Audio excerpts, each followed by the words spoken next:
And we're live. We're here with Ashriel ben Israel. Ashriel, good to have you here with us. Good to be here, Adar, and good evening to you, and good evening to all of our viewing audience. Happy to be here with you. Yeah, before we get started, first a few formalities. A quick shout out to our Patreon visionary members. We have Trivium Energy Pty Ltd, SRG Cannabis, Max Marine, Geffen Posner, Adam Becker, Maya, Kimberly, Jordan Walter, Nate Hinman, Julian Melser, our newest visionary member, Nathaniel Hohauser, and Speedy Weedy, who is our one and only visionary member. Speedy Weedy is a cannabis company in Southern California. Whoever wants to support the show, you can find ways to do that in the description. All support is greatly, greatly appreciated. Ashriel, it's good to have you on. Maybe let's give a little bit of background because we're not strangers. So for those who don't know, I used to be a pretty big club promoter in Tel Aviv. That's when me and Ashriel met, right? It was at the clubs. You'd come through. No, it was before that. It was when I'd initially met you through Shammai. Ah, right, And that's true. I'd initially met you through Shammai, and I think you were doing you were doing the club scene, but then you were also doing a few other things in addition. You were working with groups that were coming in from America. And I think we had a sit down conversation a few times when you had a spot on Ben Yehuda. Right, yep, the Ben Yehuda spot. Right. And then from there, we just meshed, and it's just been a long friendship. I think it's going on like 8 years now? Yeah, 8 years. And last I saw you was at your wedding, actually. Mazal Tov. Yeah. Thank you. Honestly, one of the biggest pride moments of my entire life was getting the shama at your wedding. Should we give you got to people understand context? the meaning of the shama. The shama, it symbolizes kind of me elevating you to the spot where, or at least giving you that kind of motivation where you would be next in line to get married. So it's kind of like a spiritual passing of the torch to the next person in place, so that obviously you could be able to go ahead and establish yourself and establish a family here in Israel. And it's just kind of a continual idea like that. So Yeah, well, you have to do something with it now. Well, it was very much an honor to get it. I think you handed out maybe 9 at the wedding, and then when they called my name on the mic, I was shocked. I'm like, what? Why me? What does this have to do with me? So yeah, it was a big sense of pride. But I'm going to be honest with you. I think I need at least a decade until I'm ready to settle down. I'm not A decade? Why? Excuse me. I'm still trying to get over this cold. I like my freedom. I don't know. Like marriage, children, definitely you get a lot of meaning out of it. There's great purpose to it, but you lose a lot as well. And I'm not willing to make that sacrifice yet. What do you think you lose in the process of getting married? A level of freedom.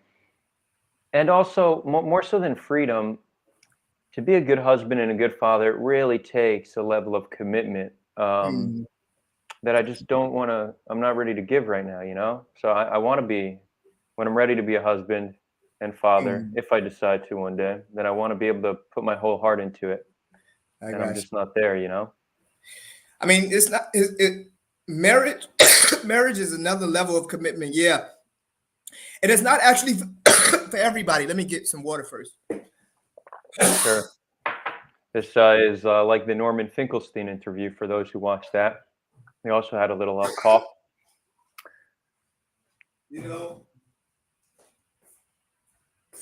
It's flu season now, and so the cough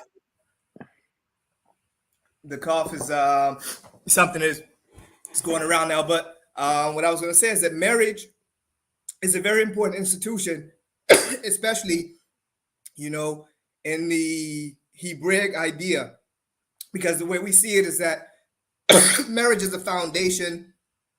Well, male-female relationship is a foundation of a nation. And then the children are the continuation of that nation. And so in order for us to be able to, have that strong foundation, It has to be built on familyhood, and then the continuation through the children to be able to take on that lineage on for for centuries. And that's the way the idea never dies, and the community is able to continue over generations to come. That's the way we see Yeah. it. Yeah, my grandfather has a similar conversation with me. He always tells me, Adar, when are you getting married? When are you giving me great grandchildren? I tell him, Saba, say this in Hebrew, of course. You have 34 great grandchildren. Like, it's all good. 34 is a lot, and honestly, an average of probably 5 to 7 more a year. So it's like, what do you want for me? He's like, I want you to have them. So it's like, okay, I'll tell him. Are You you know, like a are you like a hmm? favorite grandson? Well, I don't know if I'm a favorite, but I think I stick out in his mind as certainly unique, um, Well, different than many of the others. Yeah, he's told me that. But yeah, yeah. And his mother, who passed away years ago at age 98, she always used to say, "I'm her favorite," and then wink at me. But she couldn't wink with one eye, so she'd be like, "You're my favorite," and then do it. But then I found out we after told both. I found out after she passed away that she used to say that to my brother and my sister as well. So Oh well, but if you she know, said it, as long as she said it, you should yeah, take the yeah, meaning of it with you, yep, whatever that means for you. that's true. You could have I don't want to say many favorites, but you could have individual and unique love for all your siblings, parents, grandchildren, right? I think that's for certain. I mean, Um, it's it's like having a love for different people. The yeah, fact that you have exactly. love for multiple people doesn't mean that you love someone more than the other. It's different. It's a different love that you have for a spouse, and for a parent, and for children, and for friends, and Right, for So there are different loves, and you're able to actually love a few people all at the same time. But it means different things for every person that you love. So when I say I love my wife, I don't mean the same thing like when I say I love you as a brother. right, But exactly. And it's still love. you know, I didn't think we'd start the conversation on this topic, but it's one I'm interested in. It almost seems like we should have more than one word for love because of how many different types of love, right? So there's love for your parents, there's love for a significant other, there's love for you. Like I love my cat, but not the same way I love my friend, and not the same way I love my brother, and not the same way I Exactly. love a lover, right? Yeah. Love is Anyways, different. yeah.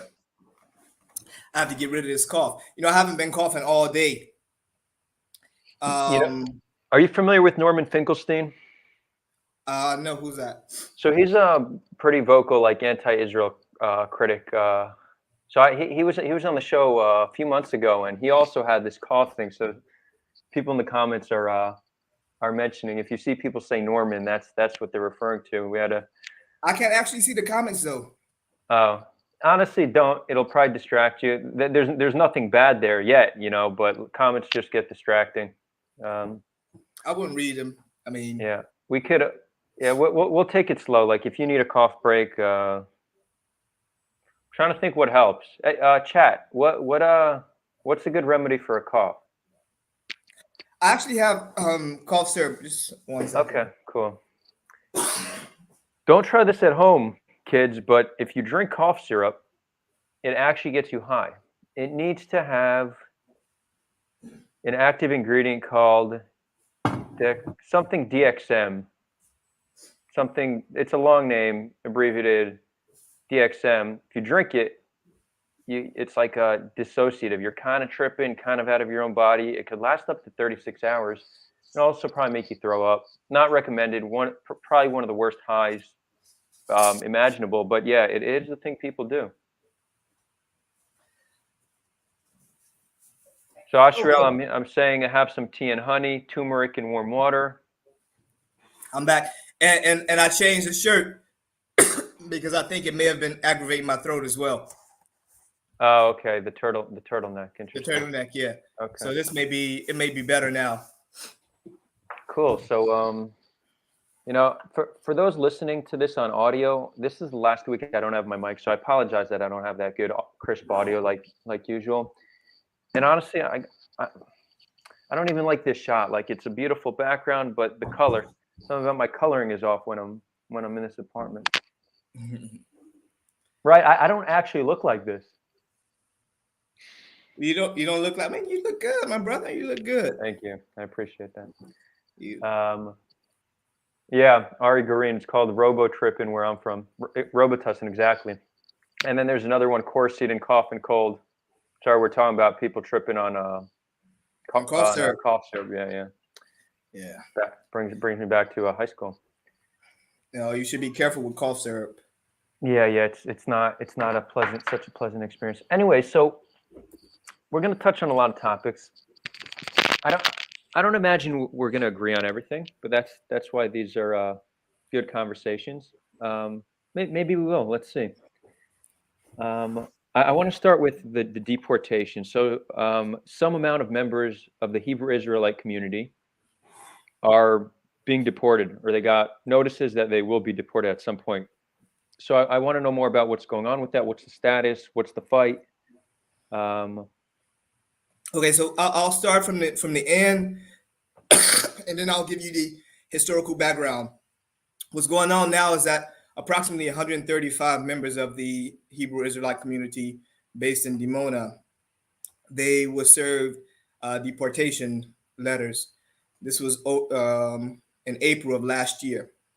Now, this was following a resolution that we thought that we had come to with the Ministry of Interior, and specifically the Population Control Department, wherein there were members of the community who've been in Israel for 35, 40 years and have no legal status in Israel. And when I go into the historical aspect of it, I'll explain to you exactly why. There are children who were born in Israel who have no legal status in Israel, and they also birth children in Israel. So we're talking about approximately 3 generations of people who don't have any legal status in Israel. And from the third generation, or mostly the second generation of those who were born in Israel, they don't have any legal status in any other place in the world, because the great majority of the family members are Americans or American citizens, or migrated from the U.S. to Israel, and so they're not even able to receive American citizenship, and thus they are stateless. And that means simply that they cannot get any of the services in Israel, any of the civil services, health services, anything like that. They're just out there. They don't even exist in terms of the books. And when we tried to come to some resolution about this, they gave us the feel that they're prepared to do so after so long. They said that they wanted to right the wrongs, and they went all down the historical analysis of how they've been working so close with the community, and how they favor the community, and everything that we've contributed to Israel over 54 years now of our stay here in Israel. And they just asked for a full list of everybody who don't have any legal status in Israel, so that they could be able to ensure that nobody is left behind. And what do you know? Suddenly everybody received deportation letters. And when we asked, how is it that we came to a resolution with you all that will settle all the cases for everybody, and they received deportation letters 9 months later? And the answer was that none of them fit any criteria to remain in Israel. And so when we asked, what are the criteria in that case then? Nobody would say. And when we started to research to understand what are the criteria for people who are stateless, or who don't have any other statuses, or who are American citizens who migrated to Israel 30, 40 years ago, there were different groups of people who they actually settled their cases under very specific conditions. And everybody who is up for deportation now fit all of those conditions. So we just didn't understand it. But I have a very clear explanation as to the reason why. And that's something that we'll get into when I go into the historical aspect of it. But as of now, 135 people are threatened with deportation. We're now fighting it through the court system. We submitted to the court an appeal about this decision, and the Court of Appeals of the Ministry of Justice, they denied the appeal. And so we're now submitting to the regional court, district court in Beersheba. Okay, so first of all, you know, it kind of reminds me of a similar situation that was with the Filipino community a few years ago, that they were facing deportation, including some children who were born here and lived here. And you know, I don't even know what the final status of that was, but it was a similar case. And obviously, people have spent decades in a country and they considered their home. It's, you know, it's unfortunate and even unjust for them to have to leave. I'm wondering what separates those 130 people from the rest of the your community is around 2,000 people, correct? Approximately 2,000, yeah.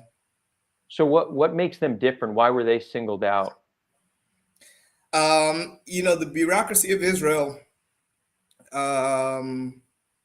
takes years and years and years to complete very simple situations. And so as a result of that, we've had so many different governments. We don't even have governments who are able to hold a full 4 years in government. Every 2 years, on average, a government is changing in Israel in the last 40 years. And so as a result of that, the Minister of Interior who comes in, or ministers in the past who determined that the community does deserve to receive full citizenship in Israel because of what we've contributed to this land for 40 plus years then. And then they actually began the process. No minister following ever completed the process. So it was always a beginning of a specific process, and then the next minister changes the policy, and then we have to go back to plan A, to step one.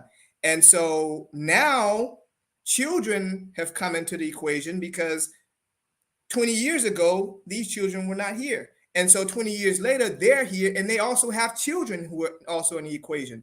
And instead of just having a wider look at the situation and understanding that these people are part of a community that has contributed so much, looking at the previous decisions that were made, understanding the reasons why those decisions were made in terms of providing legal status to the community members, every minister who comes in says that he needs to study, or she needs to study, the Hebrew Israelite plight, and then they'll make a decision. By the time they make a decision, I don't know if they purposely drag it out for years, but by the time it's time for them to make a decision, they're no longer in office. And so we have to start over with the next minister. And so this has been an ongoing situation now since 1969, actually. You see, for the listening audience, I think it's important, Adar, for them to understand that we didn't just fall from a vacuum. We didn't just arrive in Israel in 1969 and just remained here in the land. We have historical roots here. The Hebrew Israelite community members, just as we hear about the other narratives of members of the Jewish family, the Hebrew Israelite family, the children of Israel who arrived back in Israel following 2,000 years of exile from this land, we also came back to this land after 2,000 years of exile and 400 years of slavery.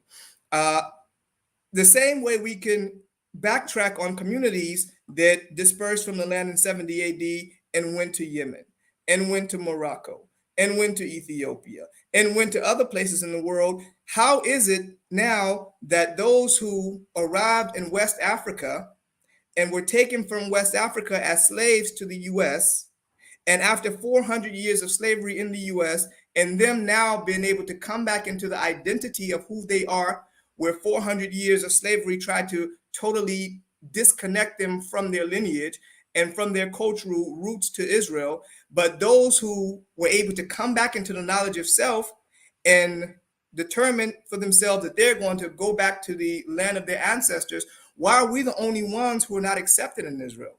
And history shows that we do have roots in this land, archaeologically, historically, biblically. If you look at the migration route of these community members, I mean, we're talking about very clear historical evidence that shows that. So I guess I'm trying to, I want to navigate this topic with like utmost sensitivity. I'm not, as a Jew, I constantly am hearing people trying to like challenge my identity and my connection to the land and stuff like that. So,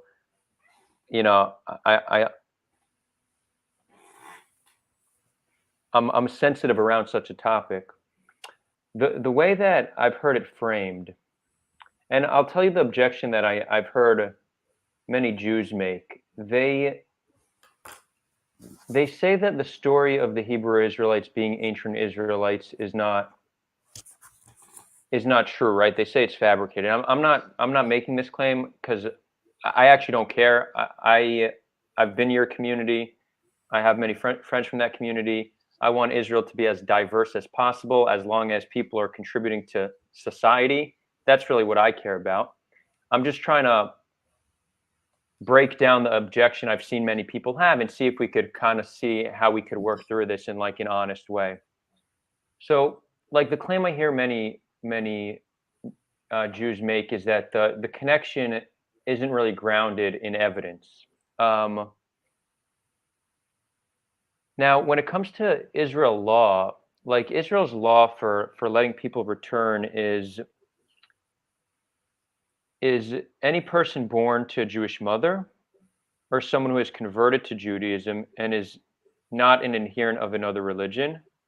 And this extends to include the children, grandchildren, and a spouse of a Jew, as well as spouses of their children and grandchildren. So this is a very broad definition, right? It's not only people who are halachically Jewish, halacha being Jewish law, it's also their children and grandchildren. So the Hebrew Israelite community, even if they are ancient Israelites, they kind of are like, they don't fall into that category because you don't consider yourself Jewish, correct? No, not correct. I thought you consider yourself a Hebrew but not Jewish. No. Okay, that's not interesting. correct. Interesting. So I could have sworn you told me that in a past conversation. So I think that the challenge here is that the state of Israel doesn't recognize you guys as halachically Jewish. So it's like technically the law doesn't apply to you. I'm not saying this is how it should be. I'm saying this is probably where the issue with immigration comes from. But Israel did grant you guys a special status by making your community residents and then saying anyone who serves becomes a citizen, correct? Correct. Mm-hmm. Which is a step in the right direction, or in your opinion, it's not enough. You think you're still not being treated well by the government. What you're saying is you want to be at full status and just be considered Jewish, and everybody from the Hebrew Israelite community is Jewish and can make Aliyah with no issues. That's what you're proposing? Okay, so let me just frame it for you in a way and for our audience as well, because I've heard those claims as well that a lot of what we say is fabricated, and I understand where it's rooted in a specific narrative. You see, those who have been in control of the idea of framing who is a Jew and who isn't a Jew for years have been the Eastern Europeans, who also the halachic law is now based on a lot of their customs. But remember though, there were people who knew nothing about halachic law in terms of how it was framed in Eastern Europe. There are people in Ethiopia who had no idea of that. There are people in West Africa who have no idea of that. For example, Hebrew Israelites like the Ashantis and the Igbo communities, and you also have those from the children of Ephraim in India who had no idea of the halakhic law in terms of how it was practiced in Eastern Europe. And so to determine, they're the ones who were in control. And this is something that also was told to me from the Ministry of Interior. Israel was established by Eastern Europeans. And so as a result of that, they had the monopoly on determining, and even today still in the rabbinate, they have the monopoly on determining who is a Jew according to their very specific conditions. And so as a result of that, they can determine that 90% of the Jews of the world are Ashkenazi Jews. And they could also determine that only 140,000 out of all the Jews in the world are Black. And those are the ones from Ethiopia. But they had problems also with the Ethiopian Jews prior to 1975. Correct. They were not trying to have Ethiopian Jews come to Israel, but it was the UN resolution that determined in 1975 that compared what was that? Racist. They said that what was the term? I'll forget it now, but it'll come back to me. But a lot of what we actually see today is based on the halakha of Eastern Europe. And so obviously they're the ones who determine who is and who isn't. But when we have a look at it and we see, okay, it was Zionism. They compared 1975, compared the UN resolution, compared Zionism to racism. And they said, obviously, that Israel is practicing racism because of the laws of Zionism and who is allowed to come to Israel. Only after that did they allow Black Ethiopians to come to Israel, and they only specifically chose a few of them who had already started migrating or leaving from Ethiopia on their way by foot to Israel, and they were on their way to come and to settle in this land. And so it's been a narrative for the longest that Black people are not part of the house of Israel. But how could that be? Because if we would disperse to the four corners of the earth, that there are historians, Jewish historians, and others who could go into the artifacts and have a very clear look at the migration routes of various Hebrew Israelite Judean communities from Israel and see where they arrived to, and then they're able to trace their roots back to Israel. We don't call ourselves Jewish in the aspect of religion. But when we speak of our connection to Israel, we're speaking about our connection to Israel in an ethnic, and geographical connection. Why? We are Judeans from the house of Israel, from the tribe of Judah. Everybody who resided in Israel prior to the Hashmonean dynasty, they were considered as Judeans. Only then did the idea of conversion, not in the aspect of your connection via ethnicity, but those people, and they said that, okay, my God is your God. And so now I could be able to join the Judean house of Israel by converting over. But prior to that, that wasn't a thing. And so when we're looking at the historical roots, let's look at the migration route. 70 AD, the Romans destroyed the Second Temple in Jerusalem. Hebrew Israelites, Judeans, fled to North Africa. Approximately 600 AD, where the Muslims migrated or went to take over that portion of Africa. They migrated from there to West Africa. They arrived in West Africa, and from there, approximately in 1442 or 1437, actually, the first ships arrived to the western coast of Africa. Even today, you can still find a lot of Hebrew or Hebraic customs that are found in West Africa by people who are still there, who maintain these things for thousands of years.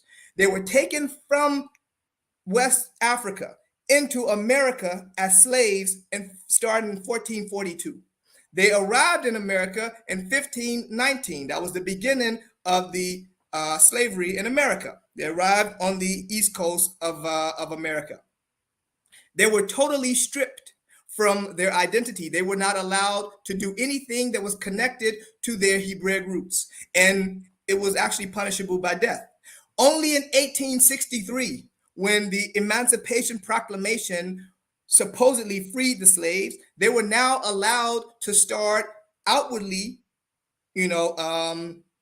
following their customs that had been passed on from them from generation to generation, verbally, by song, and by dance, and by these other customs that they had developed over time out in the fields.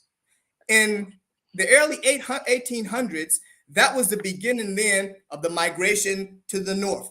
That's when a lot of the Hebrewisms started waking up once again. So we had Rabbi Wentworth, and we had Rabbi Josiah Ford, and we had a lot of these other rabbis who had come into the identity of who they were. And in the 1800s, that's when the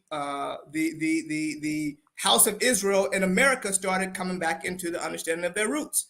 Now, in 1966, that was when Ben Ami had the vision to return back to Israel. He was part of a community that was called the Adar Ashriel Hebrew Community.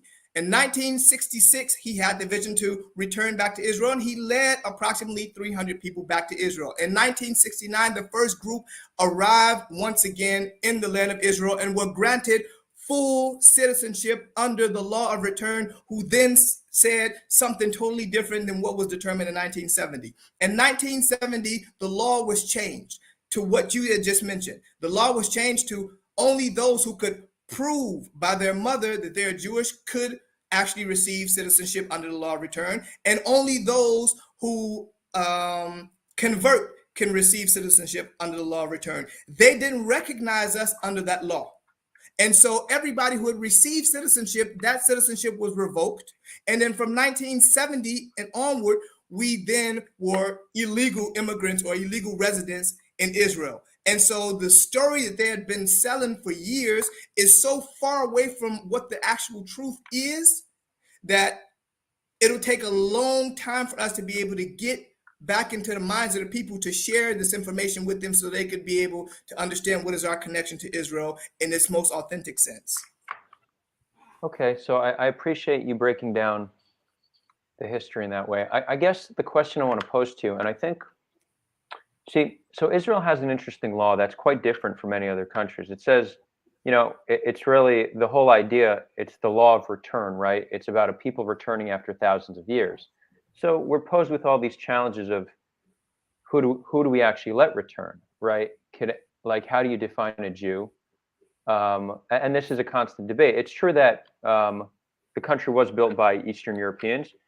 That said, 50% of the Jews living in the country today are not Ashkenazi Jews. So it seems like the immigration has been opened up to, it seems, most other Jewish groups thus far. I'm not saying there's not still more work to be done, but we've made tremendous progress in terms of opening up immigration. I think the challenge the law of return poses is such. Every country needs to have some kind of sane immigration policy, specifically when the country has a social safety net, right? You come here and you get health care, you get a wide variety of other social services, free college, for example, welfare if you need it. So this obviously incentivizes people, anybody who's living in poverty, who's living in a country that doesn't have a social safety net, has reason to make it over to Israel and try to build a life for themselves, or make it over to any country that provides a social safety net. So Israel needs to have some kind of process to identify who can come and who can't, right? So I definitely do think that there was, certainly at the beginning of the foundation of the country, there was certain hesitancy letting in people who were different than the founders. I think in recent years, as testament to the demographic makeup of the country currently, that we have a wide variety of different Jews here. The question is, how do we really define Jew or Judean? So how should Israel go through the process with identifying like the African American community, which ones can make Aliyah and which ones can't? Like, what does that process? What do you think that process can actually look like to make sense both for Hebrew Israelites, but also for Israel, who needs to have some kind of a sensible immigration policy? I would ask a different question. I would ask, how do they determine that uh, Eastern Europeans, who, according to halakha or according to the Israeli law, are not Jews, 86% of them who had migrated to Israel, how do they determine it, whether to allow them to come to Israel or not? How do they determine that all of those um, who in Spain and in Portugal and in other places like that were forced to become Christians or to be killed, and they actually did become Christians, and then later Right. on, after so many generations, how can they be able to go back into the artifacts to check in to see what is their connection to Israel? Because if they're able to do so with all of these other communities, then they're also able to do it with Black people. But what do you know? It's very hard. And I've spoken to a significant amount of historians and anthropologists and, a lot of people who've been working in this field. And by chance, so many of them say that they're not familiar with our story. They said that they haven't really researched our story like that. And the question is why? How is it that they can research every story of every Hebrew or every Jew in the world from so many different places, but they have no information about the identity of Black people coming from America or any other place in the world? They can't identify that. Because I'm not buying that story. well, I think with the African American community, there poses a greater challenge because there's so many hundreds of years of separation, right? So and this is really a problem with African Americans, that their history and their heritage was taken from them by force. So they had to recreate a heritage based off some stories and memories that they had from Africa. But But wasn't it that the would same thing with the people after the Inquisition in Spain? just not so many generations, not so many generations. How And many I also, generations was it? In Spain, it was in well, 1492, it's right? so it's first of all an issue of, I think, less generations, but also better record keeping. I think there's just better record keep. No, you're shaking your head, but I really think I think it's much easier to identify, to go back on somebody's lineage if there's actually records of a family tree. So, for example, my family was chased around Europe for a few hundred years, but I've been able to trace back my family tree like 500 years. Supposedly, I'm actually a descendant of the Baal Shem Tov, so that's kind of cool. But Okay. but you get what I'm saying? So again, I know you're pointing to, you're saying that there's racism, and I actually don't disagree. It's very clear that this Israel was built by Eastern Europeans, and they preferred other Ashkenazi Jews. Over the decades, it's opened up. Like we have 50% non-Ashkenazi Jews in the country now. So I'm not denying that there's no racism involved, but I think that it's not as simple as just pointing it to racism. I think that Israel really has a problem with trying to identify who actually is Jewish and who's not, because when a country is going to give privilege to a group of people, they need to have some kind of a way to identify. If not, the system will just be abused by anybody who wants a better life and to get certain social services. So, like, I'm not pushing back that racism is involved. I think that there's a more complicated issue that I don't quite know how to solve. I'm not saying that I have the solution either, but I am saying is that there are enough. You said better record keeping. Okay. There are significant and leading anthropologists and researchers of the migration route of African Hebrew Israelites along, the generations. For example, to the prophet, okay, he's pretty much, are you familiar with him? Who? To the prophet. No, I'm not. Okay, to the prophet from the University of Florida, right? He has researched for years the migration routes of black people from Israel along the generations, because he wanted to understand, are there any other communities that fit into the wider Hebrew family or the wider Israelite family? Because it's almost impossible to say that the Hebrew Israelites or Jews were dispersed to four corners of the earth, but you have a continent of almost 2 billion people, and you can only find 140,000 people. And even with them, they're still, they're still not sure, quote unquote, about their connection to Israel. And it's known that the Ethiopian community has kept customs for over 2,000 years. There are a lot of Hebrew customs in West Africa that are still held by a lot of these communities, and they have been held by a lot of these communities.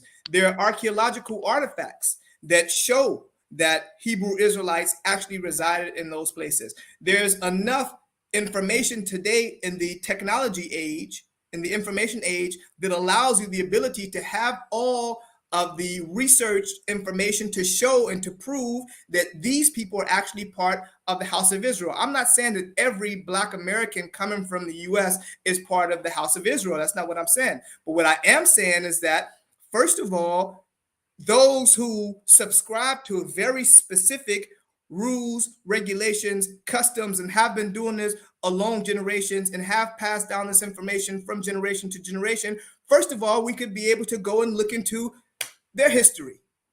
Okay, we can look into their history. We can look at what has been the information that has been passed on verbally from generation to generation, and then we can take that information and go and match that with a lot of the other customs in the Hebraic culture, and then we can go and match that with a lot of the anthropological artifacts and information that has been proven and shown by anthropologists and historians and people who've really dedicated their lives to the research of the Hebrew family around the world. So there are ways to do so, because we know that they've sent rabbis to different places in the world, right? To different communities in the world to check and to see what customs have they been keeping and how has it been, going on for years and years. And then after that, they were able to determine, okay, these people do have some type of connection, but we still want them to convert. We want them to convert, to receive, to accept the customs that have been determined by the Ashkenazi Jews. But what I say is this: what if, Adar, just what if the Hebrews or the Judeans from Ethiopia or from West Africa or from South Africa or from the Caribbean or from the US were the first people to come to Israel to establish the state of Israel? What if we were the first ones, and then we determined that these are the customs, this is the law, that based on that we're going to determine who is and who isn't a part of the house of Israel, and then we say that 90% of only Black people are part of the house of Israel, and then everybody else you have to prove some way, somehow, what is your connection? That wouldn't be right, would it? But that's exactly what's taking place today. That's exactly what's taking place today. And they say, I say this: Israel was established as a state to allow for Hebrews, Judeans to once again come back to their homeland. And obviously it was to provide the ability for self-determination in our land after 2,000 years. And so when Ashkenazis came, then that was okay. When those who came from Morocco, that was okay. When those who came from Yemen, that was okay. But in 1972, when those who came from Ethiopia first came to Israel, they were deported back to Ethiopia. So it wasn't even that all those waves of immigration were completely okay. There was actually some resistance in each wave, believe it or not. I think that we've been seeing progress throughout the years just by how diverse Israel's Jewish population is today. It almost seems like the last group that's in question is the Hebrew Israelite community. So it's almost like if we can find a solution to this, then I think we're good, right? Like this is really the final straw that we need to find a solution to. What about the Ethiopians?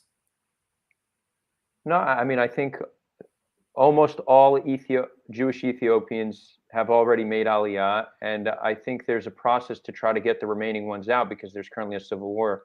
I don't think this is an issue with Ethiopians anymore. Of course it is. No, I'm hold on. They still don't recognize Israel. Israel formally recognizes the Ethiopian Jews. No, that's not true. Beta Israel are considered Jews. They're halakhically Jewish, and they get no, they're not. They have to go through a conversion process. Everyone who is migrating from Ethiopia have to convert. Can someone fact check that? I don't know about that. And they call it Giul Lechumra. You have to convert. They're requesting for Ethiopians. You're telling me all the Ethiopians, the first generation Ethiopians that came to Israel had to do a conversion process? Absolutely. And they weren't even actually okay. In 1970. I'll have the chat fact check it. I mean, that's interesting. I didn't know that. I mean, yeah, I'd consider that a little bit problematic, but Israel did provide them, like we airlifted them out, right? We not only said they're welcome, they can come. We actually flew them over here because there was a civil war, and I think there's turmoil in Ethiopia now, and I think there is an effort to bring the last ones over. I really want us to look towards solutions. I know that someone in chat is going to fact check and put a link, so someone please do that. But I do want to focus on the Hebrew Israelite community more because I want to see how we could find greater unity, because I know there's a lot of animosity. Maybe not a lot of animosity between our communities, but there is animosity, and I think that most of the animosity actually is not between the Hebrew Israelite community in Dimona and other Israelis. I don't think there's much animosity there, and correct me challenge me if you disagree, but I think that the Hebrew Israelite community in the United States is a bit different in their views than the Hebrew Israelite community in Dimona. Would you agree with that? Well, let's say this, because a lot of people also like to make that, make that argument. You see, in every community, there are people, or in every group, in every ethnic group, even, in the wider Jewish family, right? There are different thoughts. There are different ideologies. There are different ways that people express themselves in terms of their connection. Now, if I was to say to you now that, Adar, I'm going to put you now in the same boat with, for example, extremists on the right. Yeah, I'm for sure. No groups of monoliths. So what I'm saying is that in a case like that, that's not a way to approach it by saying, okay, we're going to look at radicals in a specific group and say these are the ones who represent the wider community, because it's not that way. I'm with you. I want to show you what I'm getting at. I agree, no groups of monolith. I think I want to get to the bottom of what a lot of the criticism I have, because I think if we want to achieve greater unity, we need to address certain issues, right? So, for example, I don't think anybody, because I'm Israeli, should try to make an assumption about what I believe. I think we need to view all people as individuals. So there's obviously no disagreement there. I've seen videos, people have sent me videos of stuff like this, that there's, and I've only seen members of the Hebrew Israelite community in the United States do this, but they say that Ashkenazi Jews are imposter Jews, we're not real Jews, So first of all, do you agree with that? And is that a common view in the Hebrew Israelite community? Or would you condemn such a view? Do you say that's wrong? Well, you started off the conversation by saying that there's a wider view in the Jewish community that says that the Hebrew Israelites are imposters and Correct. that our story is a made up story and is fabricated. Correct. That's so. I wouldn't. First of all, I don't see the difference between someone saying that one story is fabricated and the other saying that their story is fabricated, because it's the same exact thing. All I'm saying is this: that Well, but I'm it's not asking you, like, but I also prefaced it in saying I don't think we should be denying people's identity, right? So, like, absolutely not. I acknowledge it's wrong. I acknowledge the fact that if we, for 50 plus years, or since the establishment of the state of Israel, 70 plus years, if the Ashkenazi Jews have determined, based on their racist ideology in terms of black people in the world, that blacks have no place in Israel, then I think those Hebrew Israelites who are in America and they're saying whatever it is that they're saying, they are speaking from a position of hurt. They're speaking from a position of neglect. They're speaking from a position of total misunderstanding in terms of how you view them. I don't see them that way. What I see when they're out there, I don't agree particularly with them standing out on the streets and screaming and hollering and doing the things that they do out there. But every group has their way of going about things. You don't have to condemn the Nalek vote, or you don't have to condemn the Itamar Ben Gvirs of the world and those type of people. You don't have to condemn them because they're part of your community, but I understand that they are on the fringe. They're not a representation of the actual community. And so I don't like when people go specifically to those groups to try and disregard our community in Israel and then show that as a representation of the wider Hebrew Israelite plight. That's when you're trying to actually discredit our community in Israel and use them as a measuring rod. So you acknowledge that those who say that it comes from a place of hurt, but B, it's a fringe group, and C, you acknowledge that Ashkenazi Jews are Judean. I acknowledge this. Do they recognize me as Judean? Yeah, I mean, you could ask me personally. Everyone will have a different opinion. No, but I mean, we're talking generally. The only reason why members of my community some now do, are up for deportation, the only reason why members of my community are up for deportation is because specifically they don't recognize us, and they have not recognized us, and they will not recognize us because, as you say, they claim that our story and our plight for 2,000 years and 400 years of slavery, and then our reconnection or repatriation back to Israel is a fabricated story. Listen to that. I'm not. It's been too long where other people have been determining and defining for us who we are.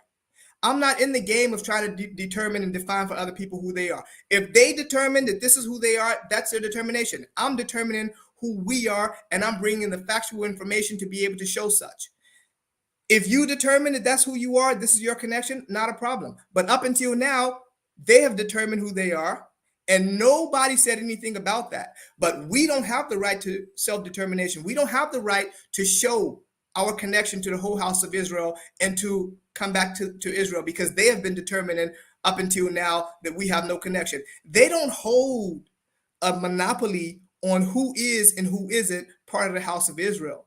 And that's a narrative that has to change, because that's been for the last 100+ years the narrative that has been out there, and based on that specific narrative, everything else has been following that. That narrative has to change. There are people from four corners of the earth that are part of the house of Israel that have the right to determine for themselves. No one has the right to determine for other people who they are and then determine that they're the ones who are in place. Who put them in position to determine that? Yes, they established the state of Israel based on their own customs, but at the same time, they can't define for other people who they are, and that's been a problem up until now. So I'm not in the game of trying to determine for them who they are. No. So your stance on if Ashkenazis are Judean is that they have the right to determine for themselves if they're Judean. If that's what their narrative is, and that's what their story is, and that's what their story is. Do you think the story is fabricated? I'm not saying that their story is fabricated. I'm not familiar enough with the Ashkenazi story to determine if it is or if it isn't.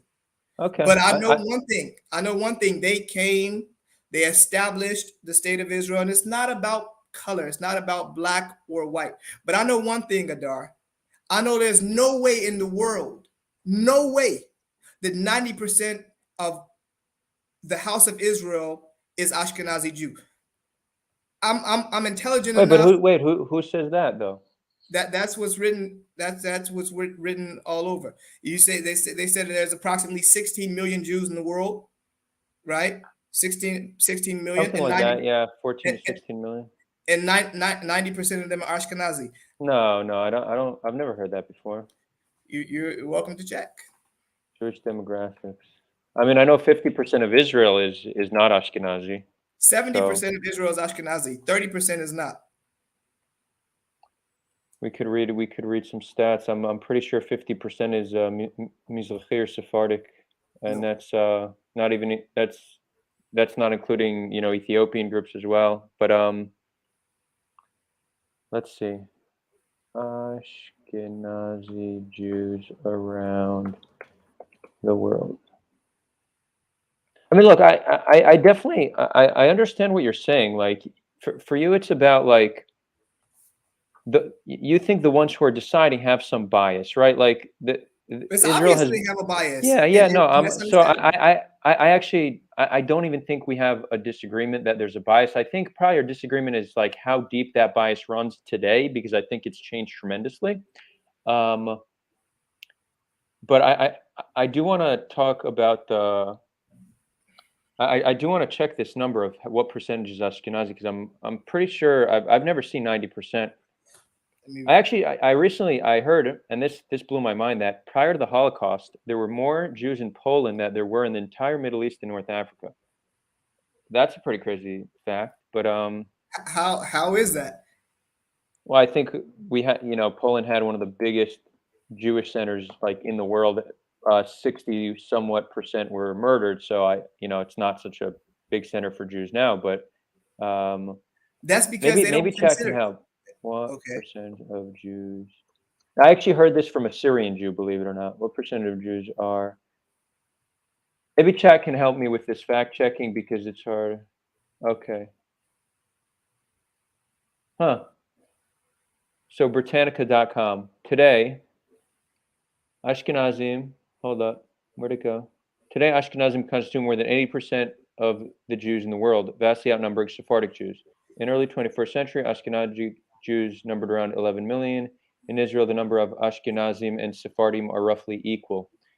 Okay, so here it says that in Israel, it's around 50-50, but globally, it's around 80, it's a bit over 80% Ashkenazi. I guess they changed the numbers, but Look, no, I mean, not a problem. I mean, different sources. I'm sure different sources have different yeah. numbers. But all I'm saying is that number has no connection to reality, none whatsoever. It cannot be. How is that possible? That's a very specific narrative that is directed in a very specific way. Well, I mean, it is possible. I'm Based on not. what? Well, I'm just saying. Certainly, it's possible. Like, there's nothing about it that could make it impossible. It's just, there was a certain history where Jews ended up once they were expelled.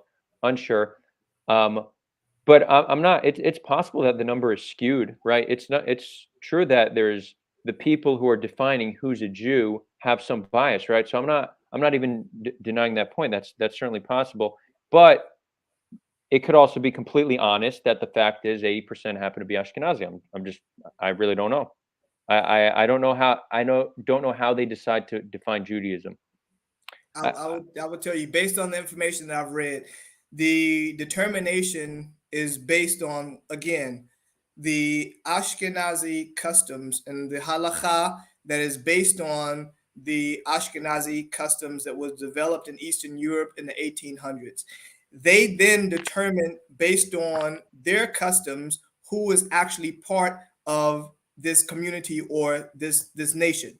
And so it started at 100% just us, right? Just Ashkenazi. And then slowly but surely, other fractional groups were added to that. And so that number started to decrease a bit because they started adding other numbers into it based on what they saw as being, the determining factor for who is part of the house of Israel.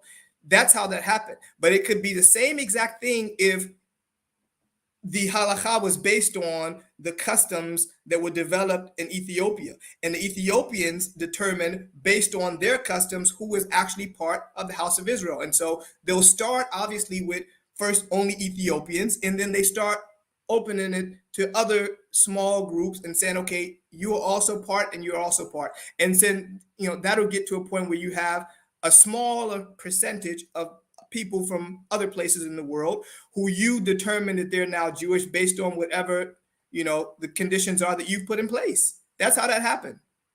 So progress. I wouldn't say that that's progress. No, that's not progress. 50% of the country, 50% of the Jews in the country aren't Ashkenazi. You need to think that, the doors have opened to a diverse set of Jews from all around the world. Well, not necessarily. It's just, in terms of the demographics, significant amount of people are now having children, and along the generations, that's how that actually developed. But there haven't been any large migrations from any other place. But I'll just take it as an example, right? 2021, how many people migrated to Israel? Approximately. I think it's around 30,000 a year. Okay. What was the amount of Mizrahi or Ethiopian or other than Ashkenazi Well, Jews? I mean, I'll tell you the difference. The number is going to be far less because the Ethiopian Jews, Mizrahim, and like Ethiopian, North African, and Middle Eastern Jews, almost all of them are already in Israel or elsewhere in the world because it no longer became safe to be a Jew in their countries. So you're obviously going to have higher percent of Ashkenazis immigrating because, first of all, you have a higher percentage of them, but also they weren't expelled like they were expelled from Egypt, for example, and Morocco and other countries. So obviously it's going to be more Ashkenazis making Aliyah. I don't agree with that thesis at all. Why? But where in the Middle East can Jews move from? The only country that really has like a Jewish population is Iran. I'm not speaking about the Middle East. Why? For example, why does Israel not recognize Hebrew communities that are in West Africa? For example, Igbo, as an example, or Ashanti in Ghana. For example, why are they not recognized? I'll tell you why they're not recognized. Mm-hmm. Simply because the numbers are so large that Israel doesn't want such a large population of Black people to arrive in Israel. And this is something that has been said to me specifically from people who deal with these things. I'm not going to mention any of their names because obviously they had mentioned these things to me in confidence. But so there's around 12,000 to 15,000 mainstream Igbo Jews in Nigeria. 12,000 Igbo Jews in Nigeria? 15,000. That's what I'm seeing right now on BBC.com, comprising some 70 active communities. Israel says that it's 40 million of them. I don't know about that. That's what Israel says, and they say that we don't have enough space here in Israel to be able to house such a large amount of people, and as a result of that, they can't recognize them, because if they recognize them and they bring all those people from those different places, but I'm just asking a question. And the question that I'm asking is that if they don't recognize other Hebrew Israelite groups in the world, then obviously the number will be much higher because they're specifically only put an emphasis on very specific groups. And so as a result of that, if they don't consider any other groups as part of the house of Israel, then it's obvious. We are here in Israel, 2,000 people. they don't consider us, if they was to add us into the equation in terms of the House of Israel, members of the House of Israel from the Hebrew Israelite community, then probably the percentage of black people then who were part of this specific group in Israel would increase. But they don't recognize us as such. And so because of that, obviously the numbers are different. These numbers, see, until you understand, Adar, that there are narratives behind these things, and everybody is pushing their very specific narrative because they have a very specific reason and plan to do so, then we would never understand how these numbers could be so fluctuative. I say this: if they were actually to, start investigating various Hebraic groups around the world based on ethnicity, based on archaeology, based on a lot of other factual details, I'm sure that they will find way more black Ethiopian or black Judeans in the world than what they have identified up until today. But nobody's in Africa trying to understand what groups are part of Israel or part of the House of Israel. But there are people who are in Europe, that are all over Europe, trying to investigate this. There are people who are all over North America, South America. There are people who are in different places in Australia and like, but nobody is in Africa trying to understand what groups are part of this community. Nobody is recognizing, although so many have migrated from the US, but how are all of them white people? That's not possible. The House of Israel is diverse. It's diverse. There is no one very, very, very dominant group, and then everybody else is just a fringe, unless you prioritize those groups and then you allow for small amounts to come from other places. There are 2,000 Jews that they say that are still left over in Ethiopia, that they have not brought here since the 1990s, who they separated from their families and they're still there. But 20,000 or 30,000 Jews from other places in the world could come to Israel without a problem. They say the only reason why they haven't brought the rest of those Ethiopians from Ethiopia is simply because they don't have a budget for such. But they have a budget for 30,000 from different places in the world. Adar, you have to see this, my brother. You have to see, there's a very specific narrative that is in place here. And it's obvious. Yeah, I do. I just don't view it as conspiratorial. Like, I don't think that there's some people at the top that are intentionally gatekeeping. I think there's a few things. What? Why not? Well, you need to think that every few years, the people who run even as you said, that a lot of the reasons why your community is having these deportation issues is because bureaucratic issues and people changing positions every few years. So, like, what do you think? In order for somebody to get a position in the immigration department, they need to commit that they're white supremacists and they're only going to let in certain Jews? Like, it's just that's clearly not how it works. What I think is more likely, I think, first of all, there's a mess in the bureaucracy in Israel, and we see this in all bureaucratic departments across the board, to the point where you'll have like you have soldiers, right? You think if anybody gets treated well in Israel, it's the soldiers, but you have soldiers who have PTSD who aren't being taken care of because of bureaucratic issues, right? And these soldiers come in all the different Jewish ethnic groups. So Israel's bureaucracy is a mess. I think that plays a large role into it. And then the more racial issue, I definitely think there's bias. So I think if the person who is in this position at the immigration office, they might give preference to certain groups or preference to like they might focus on an issue that they find important to them, and perhaps they don't find it important to scan Africa and find the lost Jewish communities. I acknowledge that might be the why. case. You have to ask the question why. Why don't they find that important? Why is it important for them to scan places without Africa? Well, I'm not ready to make an assumption about their intention because I just don't know. What's true is if the person in the immigration office, if they were African, then there's a high chance that they would probably focus more on that, right?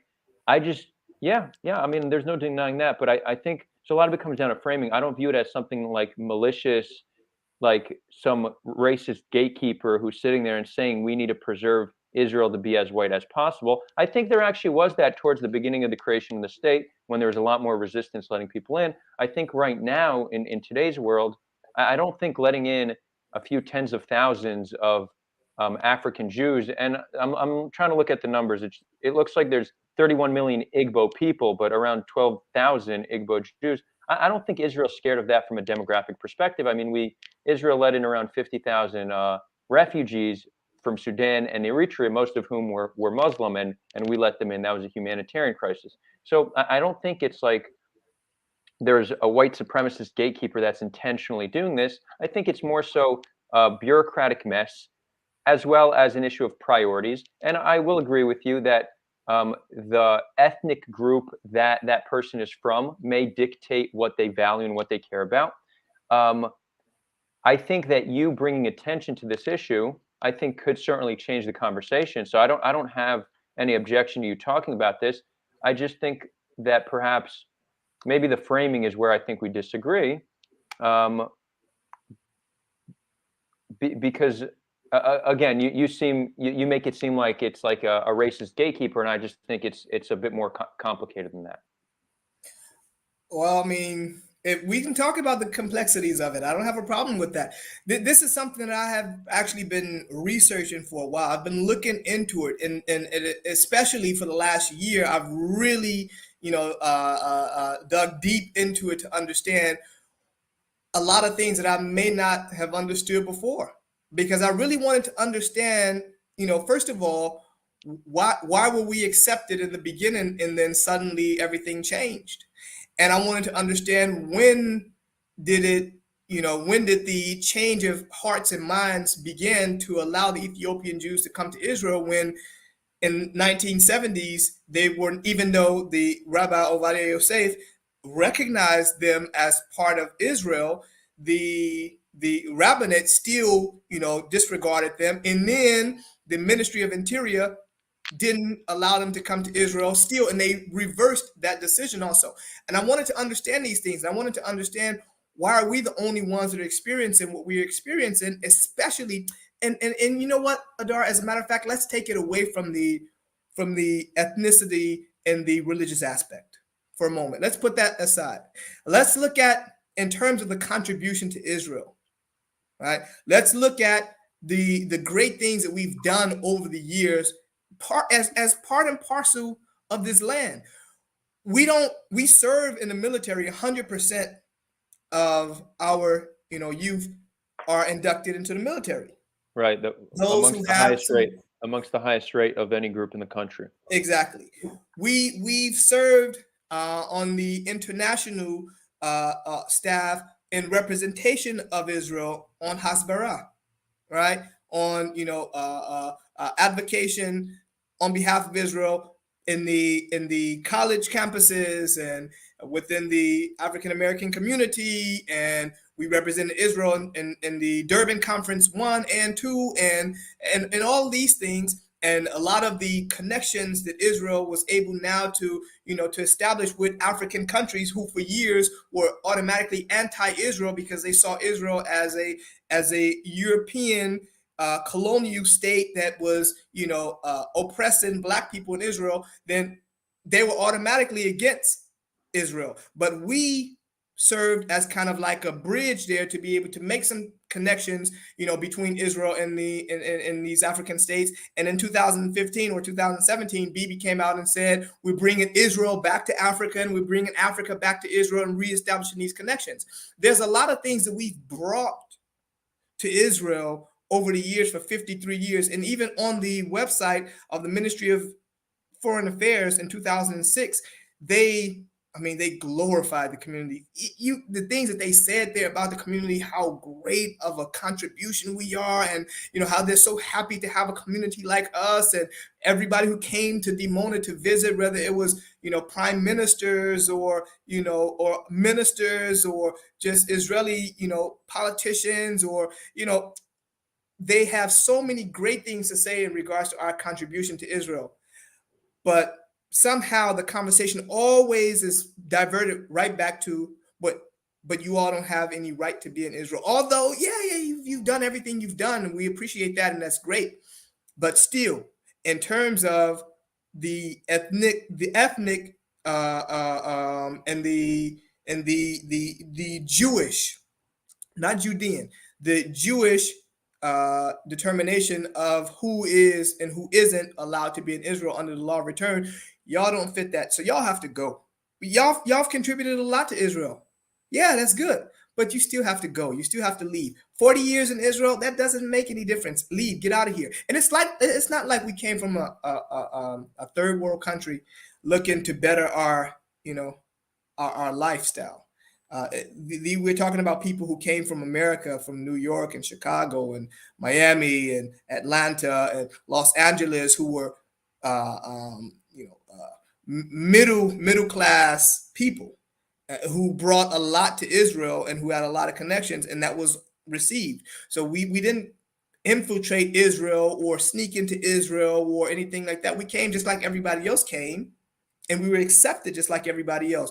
It sent us to kibbutzim, established a community for us in Dimona. When it was too small where we were living, they allowed us to take over, this new area, which was an army base, and we developed that. What you saw in the Village of Peace, that was an army base in the 80s. But when we moved to that place, because we didn't have enough space for the entire community, we developed that into what you see today. And they assisted us with that. But all of a sudden, now in 2022, we have no connection to Israel. We have to leave Israel. These things don't add up. They just don't add up. But it is only 150. And again, I'd like to see anybody who has deep ties here. I don't think anybody should have to leave. But the majority of your community, 2,000 members, most of whom are citizens and accepted by the state today. No, not most of whom. Out of there are four. Or all of whom are permanent residents. Some of whom are citizens. Right. There are four categories. They're permanent residents. They're citizens. They're A5. They're temporary residents, and then there are those who have no status in Israel at all. And the great majority are the ones who are A5 and who have permanent residency. They're like, kind of head to head, neck to neck. And then you have the ones who receive citizenship by virtue of them the children serving in the military, and then their parents receiving citizenship. And, based on that, the children also, the minors also receive citizenship. And then you have those who have no status at all. And this is something that's been going on for years. Although in 2003, Avraham Peraz, who was then the Minister of Interior, he said that, look, I'm going to provide this community with citizenship because of their loyalty to Israel, because of their contribution to Israel, and because we see them as an intricate part of the Israeli society. And after he left office, the next minister did not continue with that policy. And so in the air, just dissolved, and we never heard about it again. Okay, Ashriel, do you have some more time? Can we take some audience questions? No problem. Let's do it. Great. So, friends, let's take some questions. We're going to prioritize super chats. If we get a bunch of super chats, Ashriel, then meal on me. I got you. We said we got to meet up soon, anyways. Got you. So what's the next step? What are you waiting for in terms of the status of those being deported? Well, I think before I say that, Adar, I think it's important for the audience to understand that our connection, or the relationship that we have with the citizens of Israel, is different than what you see in the media, what you may read, what you may hear from politicians. Between us, we have a pretty good connection. You're my brother, and we could go there with conversations. But at the end of the day, we have a love for one another as human beings, and we recognize each in their contribution and the greatness that they bring to the table. And so this is something that on a grassroots level, we're pretty good with it. it's at the higher levels of, of the government, that they're the ones who have a problem with us. We don't have a problem with the Israeli society. As a matter of fact, the Israeli society sees us as part of them. People can't understand, why aren't we even considered? A lot of people say, we thought that you all had citizenship. We were so sure that, you were considered as Jews. I mean, that we see you as a part of us. And so I think that one of the steps forward is to continue to strengthen the relationship between the wider Israeli society and the community, and to understand that we are, one and the same. And then secondly, in terms of the deportation, we have to continue to fight it. And I always say that in the democratic state, the voice of the people hold a lot of weight. And so that can cause the politicians to make different decisions, in regards to if or not we should remain in Israel, because when they see that the Israeli society has embraced us, then that'll change, a lot. But in the meanwhile, the politicians are standing still. They're not doing anything. They're not saying yes. They're not saying no. And they want to just to kind of dissolve. And I'm sure that they want us to just go back to living in Israel with no rights, with no, social services, and just remain here without settling our case. But we have to go all the way. And so part of it is going also to the court and stating our case there, and showing that there have been governmental decisions that just were not carried out for all the community members.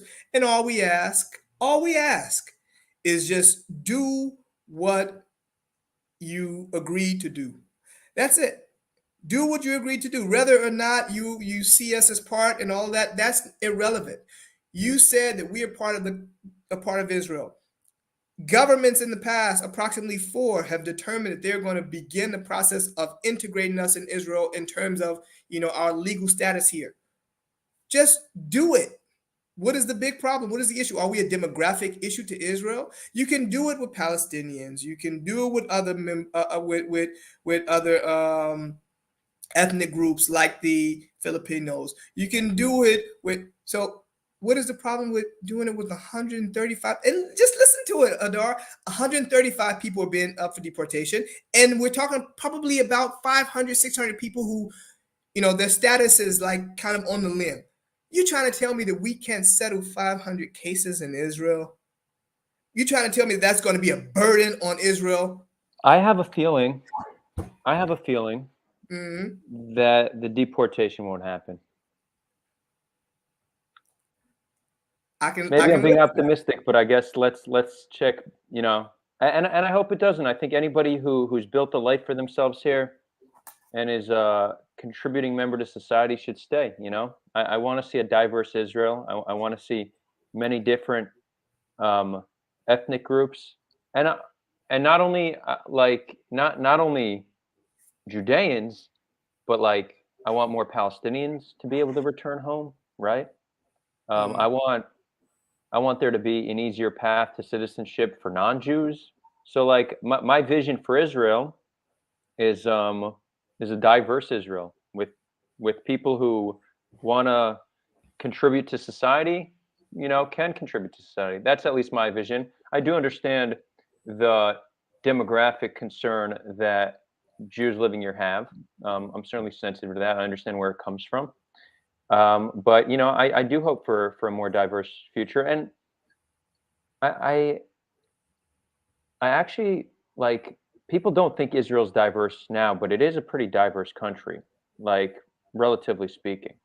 Maybe it's not as diverse as like a New York City block, but it's still it's pretty diverse, and I'd like to see increase in diversity. We do have some questions.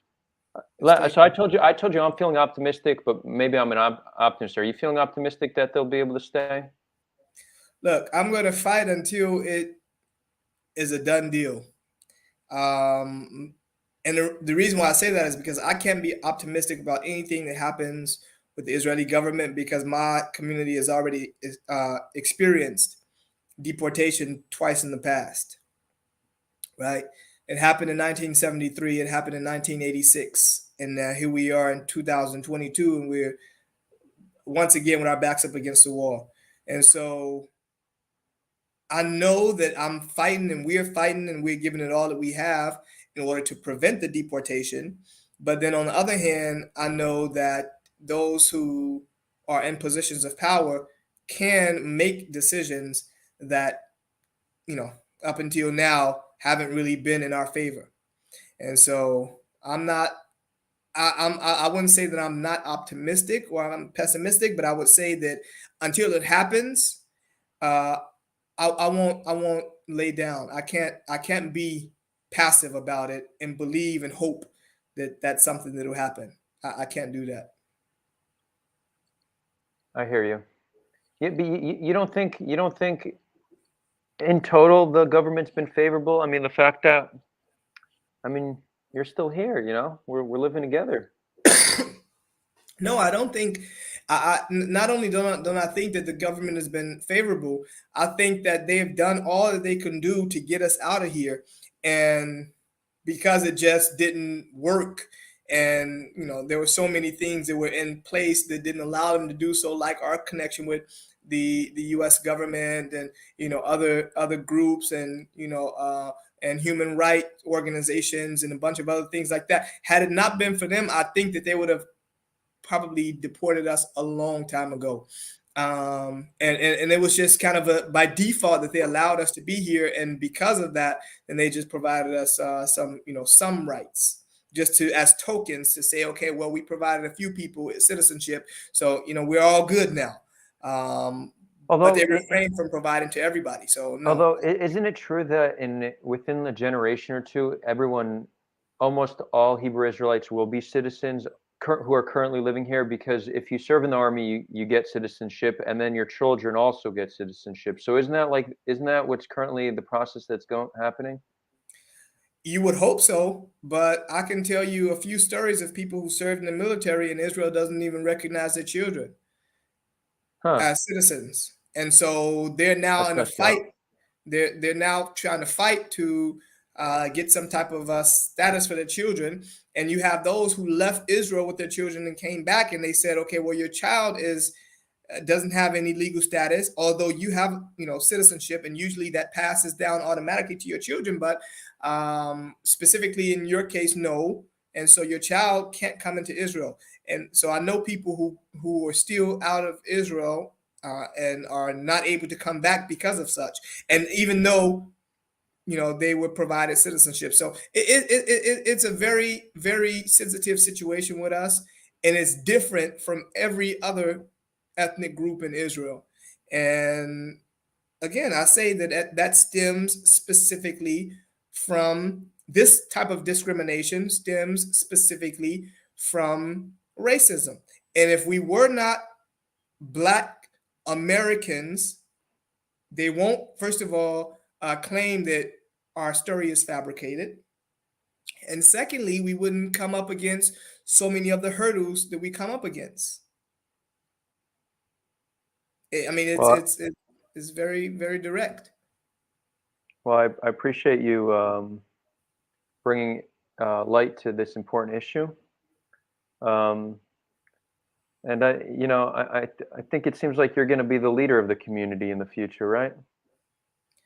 I'm a member of the community, my brother, and I'm just giving all that You're I can. you're being modest, but you'll be the leader I'm, one day. no, I mean, there's one leader of the community. His name is His Excellency Ben Ami, and he was placed there by, by spiritual calling, and whoever is placed as a continuation of his great leadership, in the spirit of what we need to do for service of our people, then that's what we'll do. Wait, is there no leader now since Ben Ami passed away? No, there's a council. There's Ah, a okay, okay. there's a So council I take that back. You will be of the leading members of the community because you already are. You're already considered one of the more influential members, and I think, you know, clearly, as our discussion shows, we don't agree on everything, but you definitely like have a vision to see the Hebrew Israelite community and the rest of the Israeli community better integrate with one another, and I think that's what we need. I think we need more unity in this country. So I'm looking forward to seeing more of what you do with that. What about those questions, Adar? Yeah, let's do it. Tyrone asks. Yes. Tyrone, good to see you here. It's been some time. What does Ashriel see as the future of the other African American people? Will or should they eventually make their way to Israel, and if so, when and how? Well, first of all, like I say, I don't determine for other people what they should and what they should not do. But I know that the great majority of the African American community does not have any plans of coming to Israel. Just like so many Jews who actually have the right to come to Israel, but they just don't come. Half of the Jews are all over the world, and the other half are here in Israel. Or probably I think it's more outside of Israel than in Israel. And they don't plan to come, and everybody don't have to come. Everybody don't have to come to Israel, but I say that those who do see Israel as part and parcel of who they are, their contribution can be in so many different ways. So that doesn't mean specifically that they have to uproot themselves from America and come to Israel, but I think that the laws in terms of who is eligible to come to Israel have to be revisited, and the laws of Judaism and who is part of the House of Israel in terms of a Judean has to be revisited again after 70 plus years now.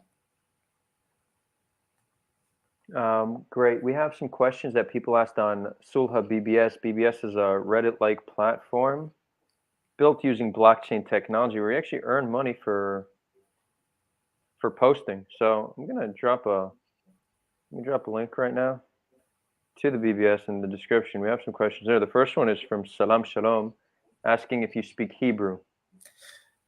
Yes, I do speak Hebrew. ברור. אני מדבר עברית, ומי שלא שמע אותי מדבר עברית, אז הנה, בבקשה לכם. ואני אשמח גם אם יש לכם עוד שאלות לגבי השפה, אני אשמח גם לענות בעברית. אחי, העברית שלך אולי יותר טוב מעברית שלי אפילו. תקשיב, זה בגלל שאני נולדתי בארץ. אני נולדתי פה, ואני חלק גם מישראל, אז כן, אני דובר עברית. למדתי גם בעברית. רוב האנשים בקהילה מדברים גם בעברית וגם באנגלית, ויש גם כאלה שמדברים בשפות אחרות, כמו ספרדית וכמו ערבית. אז כן. כאילו, עברים חייבים לדבר בעברית. זה לא, אנחנו מחויבים לדבר בעברית, אנחנו חלק מעם ישראל. And a quick translation, because I'd say about half, if not more, of our viewers don't understand Hebrew. Ashriel explained, well, as you can see, that he does speak Hebrew, and that most members of the Hebrew Israelite community living in Israel are fluent in Hebrew, and that they feel it's important for them to know Hebrew. We got Julian Melser saying, love you, Ashriel. You got a shout out from Julian. Julian, love you, my brother. I dropped the BBS. Wait, hold on. Did I already drop the link? It's hard for me to, I'm not good at multitasking. Oh yeah, I dropped the link to BBS. Okay, what else do we got? Hold up.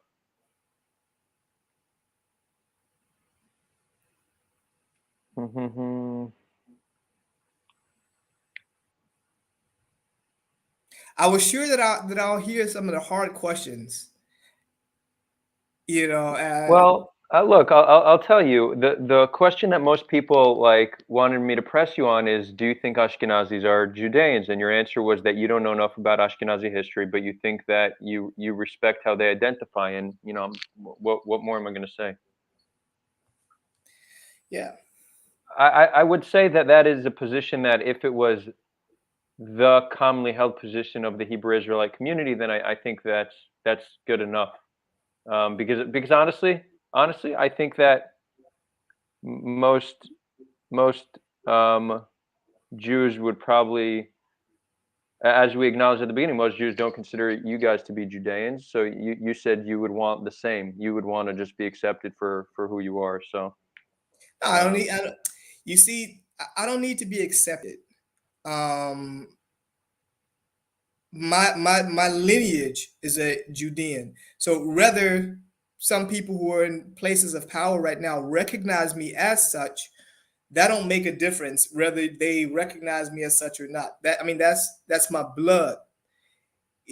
So I'm really not asking for any acceptance, but I am asking that they respect my right to determine who I am, and to, if they don't have enough information about who we are, then probably they should also research that, and maybe they'll come to a different conclusion, as opposed to concluding that we are fabricating anything, when you have enough historical, archaeological, anthropological, and otherwise facts to show that. Yeah, I think, and in general, like I think people living in Israel, what they should value in other Israelis is that they contribute to society. I think that's most important. I think the historical and genetic discussions, they just normally don't lead to good places. I'm less interested in those. I just want us to be able to live here peacefully with one another. I mean, that's how I'd like to see the whole world live. So it matters less who you are and where you came from. It matters who you are today. What are your values? What's your character? Okay, here's some interesting questions. Solution to the Israel-Palestine conflict.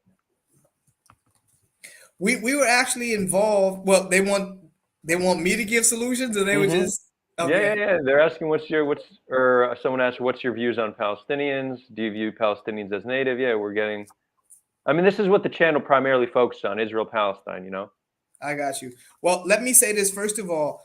Um, Israel, and this is something that I think most people don't really want to recognize, but the Ishmaelite or the Palestinians are actually our cousins.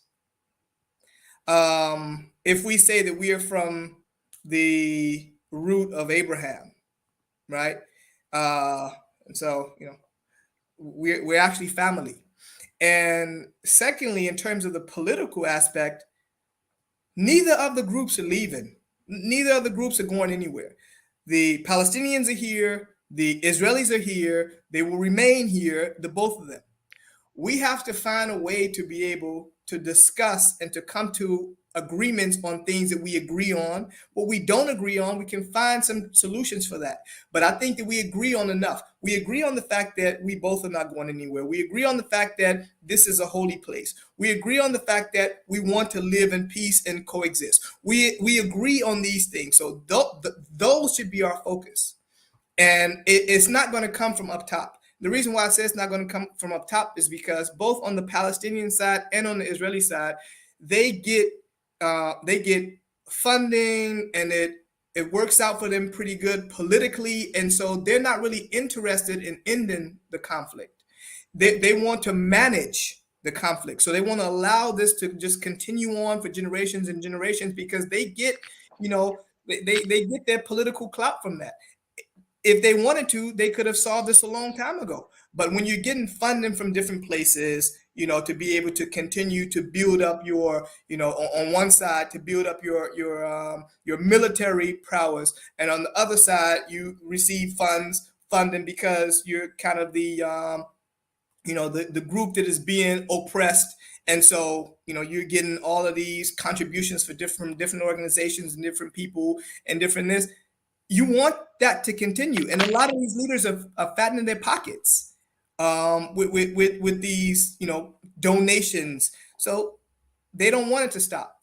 But we have the power to be able to do so on the grassroots level, and that's something I would say that you're working on, Adar. That's something that I'm working on with the conversations that I'm having in different circles. That's something that Rudy is working on in Habayit. That's something that Yirmiyahu is working on also in Habayit and in Cherut. We have young people who are actually starting these types of dialogues, but it's not enough. It's not enough, and we have to do it more. And then once we get to that point, that we could be able to affect change from down up, not from up to down. That's not how it's going to happen. I think you just won over a lot of viewers with your response. That's very much the ethos of this channel, what you just echoed. So, yeah. I mean, coexisting. Yeah. Yo, where are all the super chats? Are super chats turned off for some reason? Sure. It looks like you're buying lunch. Okay. Well, If we don't, normally we get some. Let's see. We'll do one more question and then we'll wrap it up. Honestly, I should probably just get somebody. Hey, I see we got Ian Schwalberg in the comments. Ian, if you're still here, good to see you. Ian was a Sulha intern. Hope you're doing well. Feel free to reach out anytime. Let's catch up. Oh yeah, actually, I wanna respond to something. Matthias, I hope you're still here. So I saw at the beginning that when I said Israel needs a sane immigration policy, you said I'm hypocritical because I'm already in. So now I want to close the doors. I don't want to close the doors. I want Israel to let in more people. I think Israel can reasonably let in between probably 30 to 60,000 immigrants a year. But every single country in the world needs some kind of an immigration policy. Like it's just not. It's almost like this. Like it's like a kind of like a kind of hippie stance, and in many ways, I could even identify myself as a hippie. But like we should always remain sensible. Like just because something feels good doesn't mean it actually works. Open borders don't work for a reason, especially in a country that provides social services. Okay. I mean, this shit needs to make sense. So no, I'm not hypocritical because I want sane immigration policy. I want Israel to let in immigrants. I want a diverse country. But again, immigration policy makes sense. That's why every single country in the world has one. And a country that didn't probably wouldn't be a country that people would want to go to. Think about that. Leica, thanks for the €2. Yeah, euro. You know, for some reason I can't differentiate between euro and pound symbol. Oh, you're in England. Euro That's is a the pound. E. I know, but also the pound also kind of looks like an E. Hold Yeah, on. but the pound is like well, the It's euro a is kind of pound. a It's a circular pound. E. Right. Okay, that's a pound. Thanks. Yeah, that's a pound. Thanks, Leica. Oh, we got another $2. I know the dollar symbol very well. Okay. Come in super educated about this issue. Came in super uneducated about this. Oh, cool. So MK Mats feels like he got a lot. Yeah, I'm happy. Up, Floodland 99, $2. A little something for the collection plate. Thank you. The collection plate. Walking down the aisle. Right. Send it down. Ashriel, we're saying Jeff Hurst asked, "What is Ash? Is Ash a nickname? Is that an acceptable nickname for you?" I mean, that's something that's called from from home. But Okay. what is that? What he's calling me? Yeah, a little some. Someone asked, "What does Ash do for a living in Israel?" What do I do for a living? Jeff Well, Hurst. Yeah. I do a few things. One, I um, I have modeling and acting gigs that I do. You're an I influencer, also a social I'm media influencer. a social media influencer as well. Also, I'm in with a business partner that we give assistance with social media development to organizations and companies and individuals to build up their social media following. Um, and we receive donations from different places, different people, to be able to cover a lot of the work that we do in trying to bring these communities together. So for the most part, I mean, between the business and the acting and the social media influencing, I would say that that's where the majority of the funds come from. Awesome. And final question. This will be a question for me. Am I invited to New World Passover this year? Absolutely. Absolutely. You didn't come last year. I haven't been since 2016, I believe, when me and Julian went down. You see, so that's something that we definitely have to do. Yeah. For a little context, New World Passover is You want to explain it? Yeah, New World Passover is actually the celebration of our immigration to Israel after 400 years of slavery in America. But you have the regular Passover, which signifies the exodus of the Hebrews from Egypt, leaving from bondage and coming back into the Holy Land. And so we celebrate also our exodus from America after 400 years of slavery and coming to Israel. So it's sort of like a celebration of of freedom for us, and it's also sort of a day of or 2 days actually of celebration of our independence once again in our land after 400 years of slavery and 2,000 years of exile. Yep, and I had a great time there, so I'm looking forward to And the audience, I coming mean, back. they're also welcome to come. It'll be in May. I think it'll be the 25th and the 26th of May.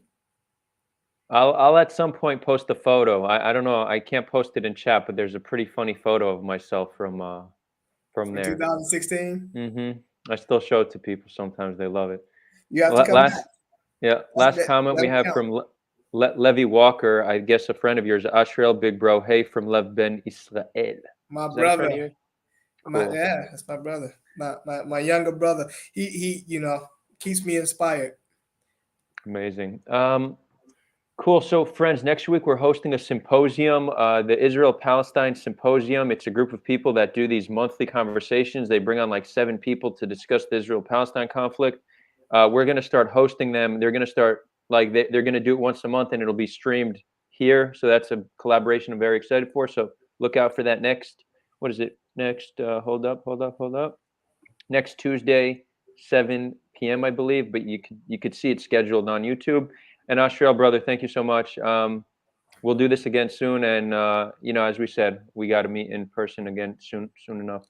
Let's do that. And thank you for your work, Adar. I mean, you do a great job, bro. I follow a lot of the things that you do, and I think that you were asking how can we find solutions. I think that that's what you're actually doing.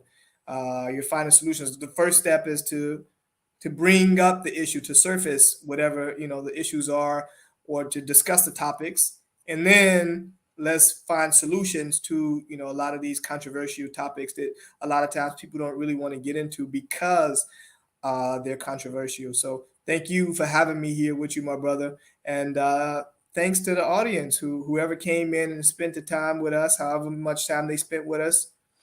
Thanks a lot, and I hope that I was able to at least give them a tip of the iceberg of information that you don't usually hear. And I'm sure that we'll come back again and we'll discuss some other topics as well once we're past this issue of the deportation. Let's do it for sure. Thank you, everybody. Talk soon.